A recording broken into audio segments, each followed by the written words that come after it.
Hello dear students, आज हम NIS board के कक्षा 12 पेंटिंग यानी चित्रकला के पार्ट 4 के नोट्स पढ़ेंगे।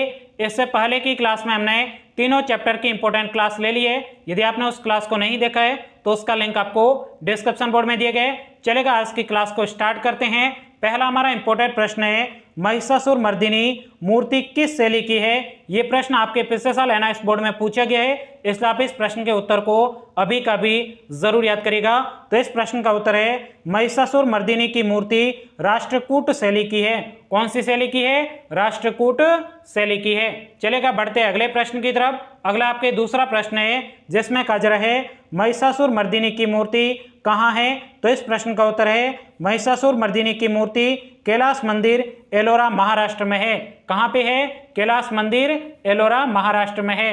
चलेगा, बढ़ते हैं अगले प्रश्न की तरफ। अगला आपके तीसरा प्रश्न है, जिसमें कहा जा रहा है त्रिमूर्ति प्रतिमा में क्या दिखाया गया है? तो इस प्रश्न का उत्तर है, त्रिमूर्ति प्रतिमा में शिव के 3 रूप है, जिसमें बाईं दिशा में अघोरा रूप में है, दाईं दिशा में वामदेव रूप तथा मध्य में सदाशिव रूप दिखाया गया है। आई बात आपको समझ में? यह भी प्रश्न आपके बोर्ड के एग्जाम के पॉइंट व्यू से बहुत ही ज्यादा महत्वपूर्ण है, इसलिए आप इस प्रश्न के उत्तर को अभी का भी जरूर याद करेगा। बहुत ही सिंपल है, बस आपको ध्यान रखना है बाईं दिशा में अघोरा रूप है, दाईं दिशा में वामदेव रूप है और मध्य में आपके सदाशिव रूप दिखाया गया है। बहुत ही सिंपल है। चलेगा, बढ़ते अगले प्रश्न की तरफ। अगला आपके चौथा प्रश्न है, जिसमें कहा जा रहा है त्रिमूर्ति प्रतिमा किस काल की है और कहाँ है? तो इस प्रश्न का उत्तर है, त्रिमूर्ति प्रतिमा 8वीं शताब्दी की है। कौन सी शताब्दी की है? 8वीं शताब्दी की है और एलिफेंटा, मुंबई, महाराष्ट्र में है। ये कहाँ पे है? एलिफेंटा, मुंबई, महाराष्ट्र में है। चलेगा, बढ़ते अगले प्रश्न की तरफ।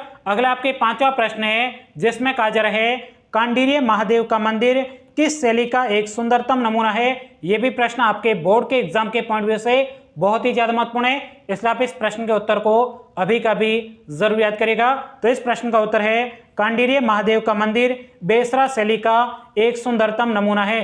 कौन सी शैली का सुंदरतम नमूना है? बेसरा शैली का एक सुंदरतम नमूना है। अब ध्यान से देखिएगा साथियों, आप हमारे कोचिंग के इन नोट्स को आप अपने मोबाइल में डाउनलोड करके भी पढ़ सकते हो। मोबाइल में आपको किस प्रकार से डाउनलोड करना है? मोबाइल में डाउनलोड करने के लिए सबसे पहले यहाँ पे आपके सामने इस प्रकार से गूगल लिखा होगा, वहां पे आपको क्लिक करना है और उसके बाद में यहाँ पे आपको गूगल में लिखना है MOSTEXAM। इस प्रकार से आपको क्या लिखना है? मोस्ट एग्जाम लिखना है और उसके बाद में नीचे जो आपको सर्च दिया गया है यहाँ पे आपको क्लिक कर देना है।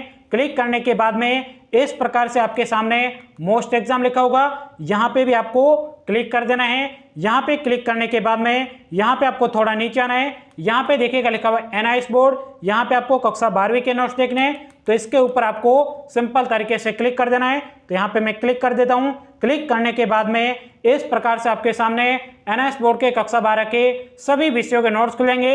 यहाँ पे आपको पेंटिंग के नोट्स देखने हैं, तो इसके सामने जो क्लिक लिखा हुआ है यहाँ पे आपको सिंपल तरीके से क्लिक कर देना है।